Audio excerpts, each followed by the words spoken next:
Bienvenue à cette vidéo de Pourquoi j'ai mal. Aujourd'hui, on va parler des yeux. Donc, j'espère que ça va pas si bien que ça. J'espère que tu as un problème de yeux et que tu veux essayer de le comprendre. Est-ce que tu as de la difficulté à voir de loin, de proche? Est-ce que tu as peu importe l'œil qui a un problème de glaucome, de quoi que ce soit? Qu'est-ce qui, finalement, tu as de la difficulté à voir? Est-ce que c'est l'avenir de loin? Est-ce que c'est le présent de proche? Est-ce que c'est toi qui vieillis de proche? Est-ce que c'est la société, comment elle s'en vient, le stress de loin? Alors, ça peut être intéressant d'essayer de comprendre que tout ça, c'est pas parce que tu vieillis, mais peut-être juste parce que ta vision des choses est en train de changer. Pas pour le mieux nécessairement. Alors, si ça t'intéresse, je t'invite à rester jusqu'à la fin pour trouver des solutions. Mais en attendant, abonne-toi à ma chaîne et je t'invite à activer la petite cloche pour recevoir les notifications lorsqu'il y aura de nouvelles vidéos. Les yeux, c'est le regard. Qu'est-ce qu'on ne veut pas voir? Qu'est-ce qu'on a de la difficulté à voir? Donc, ça peut être suite à un événement, on a vu quelque chose qui n'était pas du tout en cohérence avec notre cœur. Donc, il y en a qui ont des syndromes post-traumatiques juste à cause de ce qu'ils ont vu. Donc, il peut y avoir des problèmes de vue qui sont juste associés avec ça. C'est normal, mais il faut voir que la vision des choses, elle est unique à chaque personne. Et c'est intéressant de voir que cette vision-là, elle peut changer avec la maturité, avec l'expérience, avec le temps. Mais qu'est-ce que tu ne veux pas voir ou qu'est-ce que tu veux obstruer de ta vue? Qu'est-ce que tu veux limiter dans ton champ de vision? Qu'est-ce que tu veux brouiller dans ce que tu vois que tu n'acceptes pas ou qui est difficile? Alors tout ça, c'est un sens. Moi, je venant d'un milieu scientifique, je trouvais très intéressant que la fatigue du cristallin dans la quarantaine amenait à porter des lunettes parce que c'était normal. Mais à vrai dire, pourquoi il y a des gens qui ont 80 ans qui n'ont jamais porté de lunettes de leur vie? Si tu poses des questions à ces gens-là, c'est intéressant de voir quelle vision ils ont du monde, quelle vision ils ont du moment présent, quelle vision ils ont de l'avenir.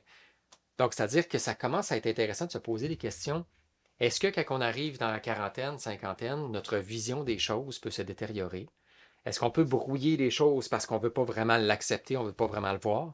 Est-ce qu'on peut avoir la difficulté à voir au loin parce qu'on s'inquiète de notre avenir financier, notre avenir de couple, notre avenir familial, l'avenir de société?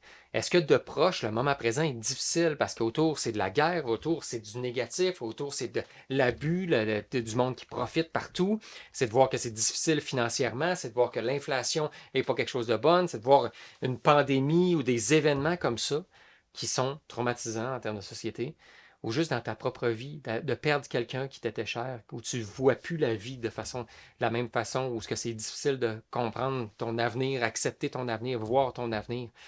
Alors ta vue, ta vision des choses, elle est grandement liée avec comment ton corps va brouiller, va jouer avec ta vue. Donc physiquement, oui, il y a le cristallin. Physiquement, l'œil, la forme de l'œil peut avoir une influence. Physiquement, il y a des répercussions, mais la source vient de ta vision des choses. Alors, dans ta vie à toi, ou dans ce que tu vois autour de toi, comment ta vision des choses, tu pourrais l'améliorer ou la changer? Peut-être essayer de voir les choses d'un angle d'apprentissage, de voir que la vie est une expérience. Peut-être de voir que l'avenir, essayer d'avoir plus la foi.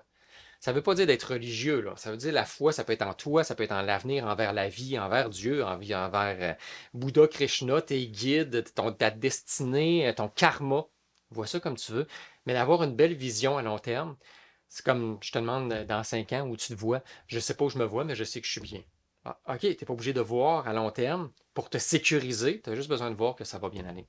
C'est juste d'analyser ton parcours du passé et de voir que toutes les épreuves que tu as vécues t'ont amené jusqu'ici à grandir, à profiter, à finalement avoir une peut-être meilleure vie, une meilleure job, une meilleure relation sociale, une meilleure relation de couple, une meilleure relation avec tes enfants. Puis si c'est pire, ben, sache que ça peut changer, ça peut s'améliorer. Donc, c'est de voir la vie différemment pour toi, voir la vie différemment pour les autres. Parce que changer de regard, c'est aussi accepter de ne pas trop juger, de ne pas juger sa vision des choses, de ne pas juger la vision des autres aussi. Parce que chacun a sa propre vision des choses. Peut-être que pour toi, tu associes le contrôle, donc la peur de l'échec, la peur de passer à côté de quelque chose, la peur de manquer quelque chose, à une vision pessimiste et probable qui va faire que tu veux tellement contrôler. Au lieu de comprendre qu'un échec peut peut-être te faire grandir, ben ta vision des choses peut s'empirer, comme elle peut s'améliorer.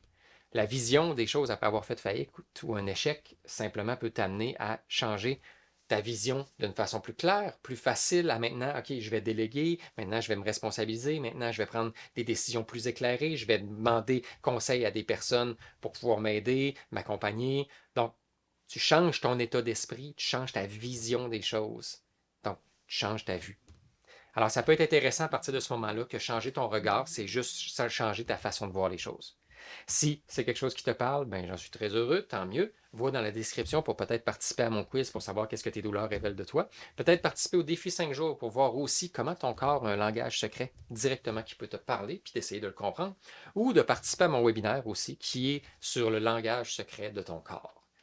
Mais je t'invite à laisser dans la description, c'est quoi la vision des choses qui n'est pas bonne? Est-ce que c'est par rapport à l'avenir? Est-ce que c'est par rapport à quelque chose qui est proche? Est-ce que tu te juges beaucoup sur ta vision des choses, sur quelque chose que tu as vu? Alors prends le temps de m'écrire, c'est quoi qui bloque ta vision, qui nuit à ta vision ou qui brouille simplement ta vision? Parce que ça peut être intéressant à partir de là de juste mettre le doigt sur ce qui bloque dans ta vision pour le modifier et retrouver une vue qui peut être quand même beaucoup plus agréable. Alors merci d'avoir écouté cette vidéo, on se voit dans la prochaine.